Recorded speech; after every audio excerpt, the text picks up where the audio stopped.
আসসালামু আলাইকুম। আসলে এই যে গণ অধিকার পরিষদের আমাদের যে নুরুল হক নূর ভাইকে পিটাইলো, তো এখানে অনেকেই কমেন্ট করতেছে যে উনি বাইরে গেছে, উনি হয়েছে। আমার মনে হয় এই 17 বছর এই নূর ভাই ছিল, যে কিনা ঢাবির মতো একটা ঢাকা বিশ্ববিদ্যালয়ের মতো জায়গায় মনে করেন যে ছাত্রলীগের বিপক্ষে অবস্থান নিয়ে অনেক মারধর খাইছে উনি। তো অনেক মারধর খাইছে। আমার মনে হয় ছাত্রলীগ যুবলীগ দ্বারাও তিনি এই এই যে 2-3 দিন আগে যে মাইরটা খাইছে, এত পরিমাণ লাঞ্ছিত বা এত পরিমাণ মাইর সে খায় নাই। কিন্তু এই মাইরটা খাওয়ার কারণ কি, এইটা নিয়ে কোনো বিশ্লেষণ নাই, কারণ মাথা নেই, যে যার যার মতো ব্যস্ত।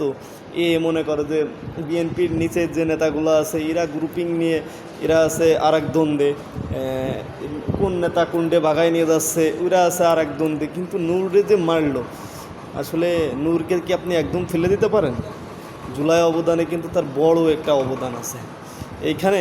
এই নূরের যে অনেকে বলতেছেন জাপা জাপা জাপা মারছে, আরে বেটা জাপা আর কি এত বড় সাহস হয়েছে নাকি? হ্যাঁ, জাপা মারে।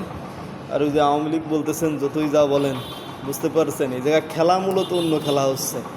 নূরকে দিয়ে হয়তো বা ট্রায়ালও হতে পারে। আর এই নূরের এইটা নিয়ে যারা এই বিএনপির লোকজন জামাতের লোকজন চুপ করে আছেন না, আসলেও মানে ওই যে কিছু কিছু বানিয়ে আছে না, সত্য হয়। তা আমার মনে হয় না, আমার মনে হয় আর কি, আমার মনে হয় এই ট্রায়ালগুলো মনে হয় কিছুদিন পর বিএনপি জামায়াতের পরেও পড়বে, শিওর। বুঝতে পারছেন? তো এখনও সময় আছে। জুলাইটা যে হয়েছে এর একটা মর্যাদা দেন।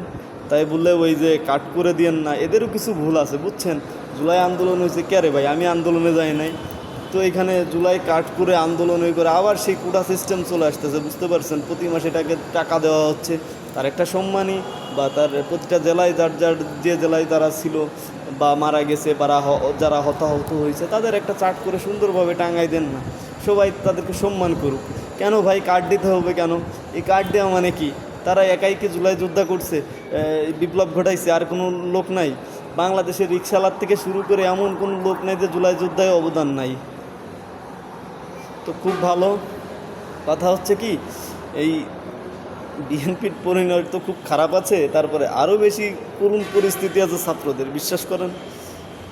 তো যে যে এই অবস্থানেই থাকেন একটু নিরপেক্ষ থাকার চেষ্টা করেন, আর সবাই একটু একসাথে আগান। আরেকটা কথাও আছে, যে ছাত্ররা যারা তোমরা আমাদের যে ভাইরা পিআর পদ্ধতিতে নির্বাচন চাচ্ছে, এইখানে আমি বলি কি, এই জামাত তারপরে ওই যে চরমোনার সাথে মিশছে না, এরা দুইজন মিলেও যদি জাপার থেকে বেশি সিট পায়, আমি নাকের গোড়া থেকে কেটে দেবো, জীবনেও সম্ভব না।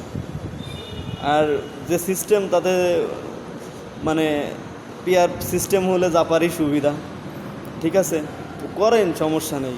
দল কত নিষিদ্ধ করা যায়, জামাতরে নিষিদ্ধ করতে যায় আওয়ামী লীগই নিষিদ্ধ হয়ে গেছে। তো এখন আওয়ামী লীগ নিষিদ্ধ করলে কি সব সমাধান? জাপা নিষিদ্ধ করলেই সব সমাধান? তো ভুল সবারই আছে। তো ভুলগুলো আসলে এমন পর্যায়ে নিয়ে যায় না যাতে করুণ একটা অবস্থা হয়।